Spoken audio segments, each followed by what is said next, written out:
რამე დავარღვიე, რამე დავაშავე. გიორგი წყემალაძე ერთ-ერთია ოცნების იმ ჩინოვნიკებს შორის, ვინც 10,000-ობით დოლარს საჩუქრად ოჯახისგან იღებს.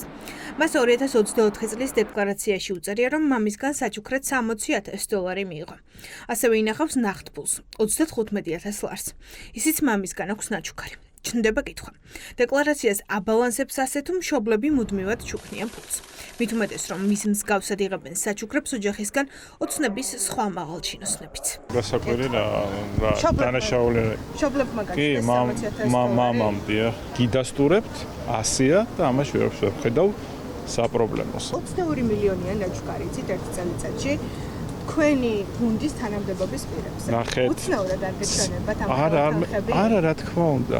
ყველა ესეთი მდიდარი აღმოჩნდით და ყველას ოჯახი, რომ 100,000, 150,000 დოლარს ჩუქნიან. თქვენ მეკითხებით ახლა მე კონკრეტულად, ხო? მე გიდასტურებ 60,000 დოლარზე. კი, არა, აბა. ხოლო თქვენ არ ხართ. არა, მე ვერ გეტყვით. თუ მე ვარ სხვაც რო იყოს, რა პრობლემაა? აბა მითხარით. მხოლოდ ერთ წელში მაღალჩინოსნებმა 22 მილიონის საჩუქრები მიიღეს. აქედან 16 მილიონი ნაღდი ფულია. დანარჩენი ბინები, მიწის ნაკვეთები, ძვირადღირებული ავტომობილები და იარაღები. ასე ცხოვრობს ქართული ოცნება. ამტკიცებენ, რომ მშობლები, დები, ძმები უკეთებენ ძვირფას საჩუქრებს. საერთაშორისო გამჭვირვალობამ 2024 წლის 6,000 დეკლარაცია შეისწავლა, რის შემდეგაც აქვთ ეჭვი, რომ საქმე უკანონო შემოსავლების დაბალანსებასთან შეიძლება გვქონდეს. პირები ხალხის ფულს და ხალხის ქონებას იპარავენ და ჩვენ ხარჯზე მდიდრდებიან. ამისი ნიშნები, უკანონო გამდიდრების ნიშნები ხშირად გვხვდება ქონებრივი მდგომარეობის დეკლარაციებში. საჩუქრებს ხშირად გამოიყენებენ კორუმპირებული თანამდებობის პირები მათი დეკლარაციების დასაბალანსებლად.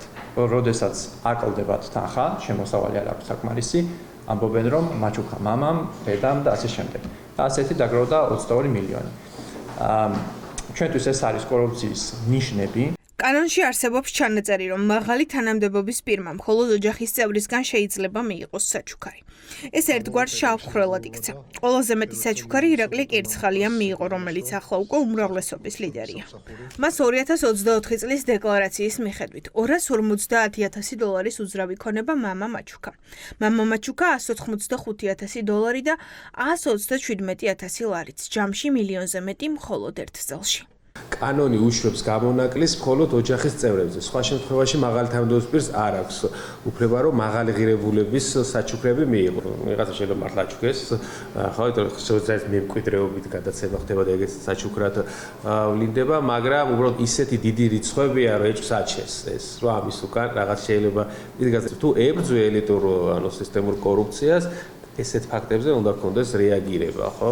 არ ვიცი, ალბათ ეხა ეს არ ვიცი, რამდენად მივა საქართველოს მოსახლეობამდე, მაგრამ ყველა შემაშფოთე 22 მილიონ ლარს იღებს 300 კაცი საჩუქრად, რა ვიცი, ეგეთი სხვა 300 კაცი ალბათ საქართველოში არ არსებობს. ფაქტობრივად უკვე პრაქტიკად იქცა. პროკურორები, მოსამართლეები, პარლამენტის წევრები ყველას ფულს ოჯახის წევრები ჩუქნიან. ძირითადად მშობლები. ლიდერი პროკურატურაა, რომლის თანამშრომლებმა 4 მილიონ ნახევრის საჩუქრები მიიღეს. პარლამენტარებმა 2 მილიონზე მეტის. 100,000 დოლარიანი ბინა მიიღო იუსტიციის ექს-მინისტრმა რატი ბრეგაძემ. სიაშია ტრადიციულად ირაკლი ღარიბაშვილი. 50,000 დოლარი მიიღო მოსამართლე გიორგი მიქაუტაძემ. ქართული ოცნების ჭკუასუსტი ვირეშმაკას ლოგიკიდან ასე გამოდის, რომ ქართული ოცნების მაღალჩინოსნებში თავი მოიყარეს იმ ადამიანებმა, რომელსაც ანაზდად ბედი არგუნებს 33 საცხოვრებელ ბინას, 15-ზე მეტ ნაკვეთს მიწის. ასობით 1000 და მილიონობით ლარს ქეშად საჩუქარს. დანარჩენი საქართველოს იხრჩება შიმშილის, სოციალურ დაუცველობის, მედიკამენტობის ჭაობში. ქართული ოცნების მმართველობის პრაქტიკაში ეს ეგრეთ წოდებული საჩუქრების მიღება თანამდებობის პირების მიერ არის პირდაპირ შავი ფულის გათეთრების როგორც საკანონმდებლო ხრელი, ასევე პრაქტიკაში არსებული მექანიზმი. ეს ფული, რასაც ესენი იღებენ აი ამ გზით, არის პირდაპირ კორუფციულად ნაშოვნი, ან ტენდერებში ატკატების სახით, ან პირდაპირ რაღაც სუბსიდიების სახით, ან პირდაპირ ხალხის მოპარული ფული. სამწუხაროდ არასდროს არ დაინტერესებულა ანტიკორუფციული ბიურო, რომელიც პირდაპირ პასუხისგებლობაც არის, რომ მსგავს შემთხვევებზე მოახდინოს რეაგირება. ეს არის კანონში არსებული ერთგვარი ჩანაწერის გამოყენება საკუთარი მიზნებისთვის, იმისთვის, რომ არალეგალური ქონება გაათეთრონ და ლეგალიზება მოახდინონ. წესთახლა ანტიკორუფციული ბიურო უნდა არკვევდეს, აქვთ თუ არა მაღალჩინოსნების მშობლებს მართლა იმდენი ფული, რომ შვილებს ასობით 1000 აჩუქონ. თუ ეს რიცხვები დეკლარაციაში საჩუქრად მხოლოდ იმიტომ იწერება, რომ სავარაუდო კორუფციით ნაშოვნი ფული გაამართლონ.